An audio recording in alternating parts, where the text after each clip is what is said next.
The first thing I remember after they threw the dirt was a choking taste of concrete dust and metallic fear filling my lungs. They buried me, my own family, the mighty Holbrooks, in the foundation of a new downtown high-rise, convinced I was nothing more than a legal obstacle to their inheritance scheme. This wasn't a tragic accident on the Hudson. This was calculated murder. But as the fear subsided, a raw, burning question took hold.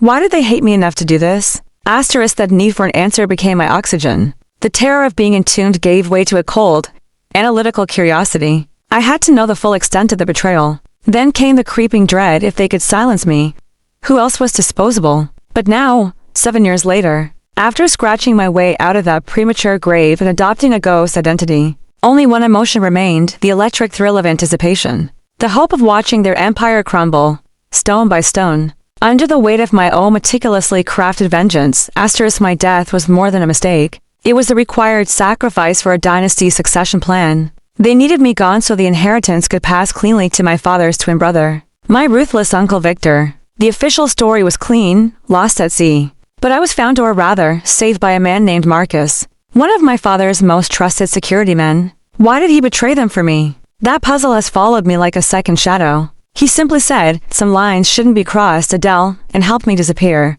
Every time I thought I understood his motive, loyalty, guilt, disgust, a new layer of mystery was revealed. His silence was my greatest fuel. Asterisk, for 7 years, I was Lena Thorne, a brilliant IC financial analyst, working my way into the deepest, darkest corners of Holbrook Holdings. My revenge was a Cold War strategy, a game of calculated moves. I had to be strong, analytical, and utterly ruthless. My weakness? The brief, fleeting memory of a time my mother actually tucked me into bed. A vivid memory of cinnamon and old linen that still haunts me, threatening to crack my carefully constructed armor of indifference. Asterisk, I spent my days walking the marble halls of the Holbrook Tower, where the crisp, sterile scent of filtered air and expensive cologne was a constant reminder of the wealth I was about to incinerate. The conflict was no longer about survival. It was about proximity. I became Uncle Victor's right hand, handling the very documents that detailed my own elimination. The risk escalated daily. One wrong glance, one hesitant answer, and my phantom life would dissolve. Asterisk, be honest with me. If you had to face the people who tried to bury you alive every morning, could you smile and ask about their weekend? I did. It was exhausting. In my moments of vulnerability, when the mask threatened to slip, I found myself tracing the faint scar on my wrist, a reminder of the struggle to break free from the concrete, to anchor myself back to the mission. Asterisk, last night, I found the final piece of the puzzle, tucked away in Victor's heavily secured office safe. It wasn't the details of the foundation burial. I knew those by heart. It was a letter from my mother to my father, admitting the terrifying truth. I felt the parchment paper trembling in my hand as I read the words. That made the entire 7-year ordeal click into place. Asterisk, the initial assumption that they killed me for the money was a deliberate lie. The real secret: I was not my father's daughter. I was a result of a secret affair between my mother and Uncle Victor. This wasn't just about inheritance. It was about covering up a seismic scandal that would have destroyed both brothers and split the company in half. My existence was the living proof of their mutual sin. My father's note, scrawled on the margin of the document,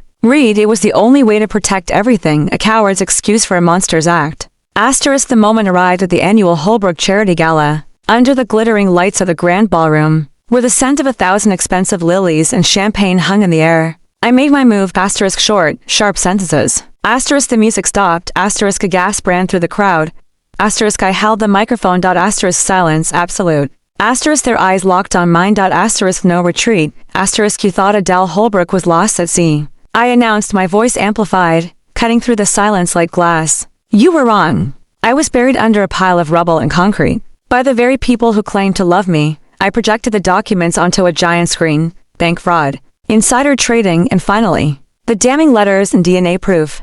Asterisk, my father's face was a steady and pure shock, his eyes wide. My mother looked like she was carved from ice. Asterisk, but the deepest shame, I continued, letting the conflict reach its crescendo, is that you tried to silence the scandal, not just the heir. Because, as the evidence shows, my father and my uncle are more than just business partners. They are identical twins, and I am the product of a relationship that binds them in the deepest corruption. They created the crisis, then tried to bury the consequence. Asterisk, pandemonium erupted. Uncle Victor lunged at me. I barely flinched.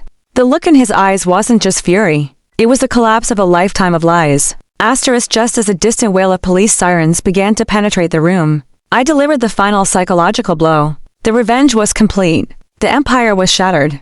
But standing there amidst the chaos, I felt profoundly empty. Did destroying them truly free me? Asterisk. I turned and walked toward the exit, my heart heavy with the cost of this victory. As my hand reached the cold, polished brass of the door handle, a piercing scream erupted from my mother. Asterisk. Adel. Your father, he shot himself. Asterisk. I froze. I didn't turn back to the gruesome scene. Instead, my eyes caught a flash of movement, a dark silhouette rapidly slipping out a side exit.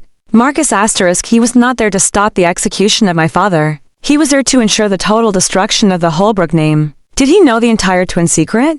And now that the dust had settled, where had he gone? Was he an ally or the final, unexpected antagonist in my story? Asterisk. The family's secret is exposed, but Adel's freedom is tainted by a final, shocking betrayal. What is Marcus's true motive? And will Adel be able to truly escape the Holbrook legacy? You have to watch the next part to find out.